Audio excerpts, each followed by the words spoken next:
Important rules for sex in the heat. Partially, the weather forecasters did not deceive us. This July turned out to be the hottest in the history of meteorological observations. It's time to remind you how to have sex in the heat properly, so that it is enjoyable and safe, and what you should not do in any case. Remember or save. Let's start with the important. If you plan to have sex tonight, it's better to give up alcohol. Even a couple of glasses of wine can significantly affect the cardiovascular system. Choose a cold lemonade as a drink.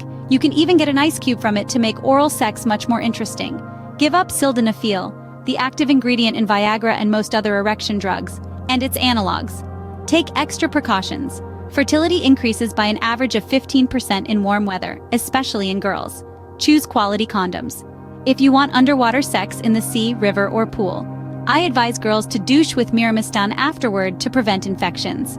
Unnecessary bacteria and fungi from the water can easily be picked up, especially from the river.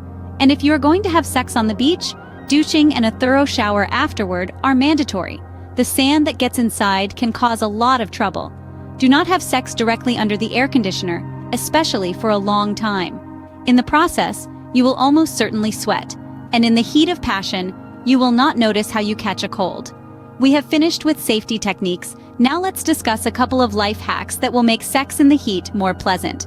Put the sheet in the freezer and then spread it out before sex. Everything genius is simple. If the sheet is also silk, pleasure is guaranteed. Use ice cubes or ice cream. Personally, I find ice quite a boring amusement, although many like it, but ice cream. Listen to my personal life hack for oral sex. Take a small piece of ice cream and then proceed to the penis or clitoris. This turns out to be both edible lubricant and a cooling effect that enhances arousal. Just don't forget to wash afterwards so you don't stick to each other. Start foreplay under a cool shower. It will not be very convenient to have sex in it, but if you start frictions immediately after refreshing water, you will not even have time to sweat by the end of the act. Place a spray bottle with cold water or a special thermal spray, sold in any pharmacies and cosmetics stores, next to the bed. After sex, it will be especially pleasant to refresh yourself without getting up from the place. By the way, the fact that on sunny hot days we want sex more than usual is normal. The level of vitamin D directly affects testosterone, from which, as I have already told, both male and female libido depend. Subscribe and like the video.